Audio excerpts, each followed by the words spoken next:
Природна реткост меѓу 35 локации во светот и 7 во Европа. Ова е описот за Охрид со кој ЮНЕСКО го закитува во 1979 година и го става под своја закрила како комбинирано светско наследство единствено меѓу наретките. Но одличната слика 20 години подоцна добива сериозни тенденции кон уништување. Уште при првата мисија што во 1998 година ја направил тимот ЮНЕСКО, било заклучено дека вредностите поради кои регионот бил ставен на листата на светско наследство биле нарушени. Овој тим оценил дека во 79 година Охрид и Струга биле добро зачувани стари градови во речиси недопрена природа, но 2 децении подоцна тоа многу се променило.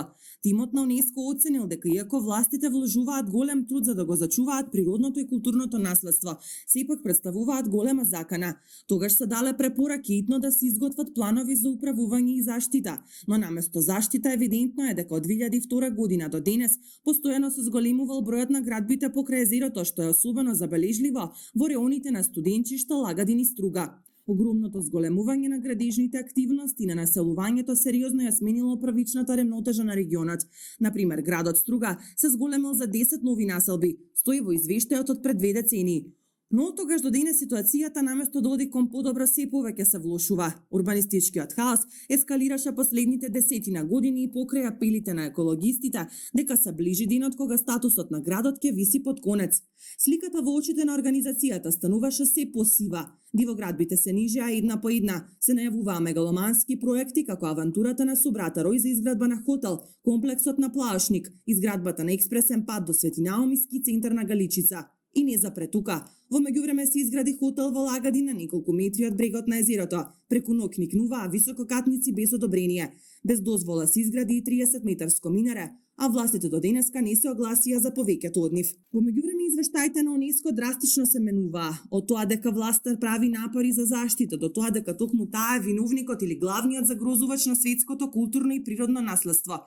Загрижени за еднината на Охрид, ЮНЕСКО испрати реактивна мисија пред 2 години, а тогаш беа испорачани вкупно 19 забелешки кои требаше да се исполнат. Од 19 не се исполнија ниту половина, освен оние најлесните. Сегашната влада експресно ги откажа плановите за изградба на патот и на зимскиот центар, но изостанаа урбанистичките планови, плановите за заштита на речниот слив, како и дивоградбите, чиј број достигна повеќе од 1000.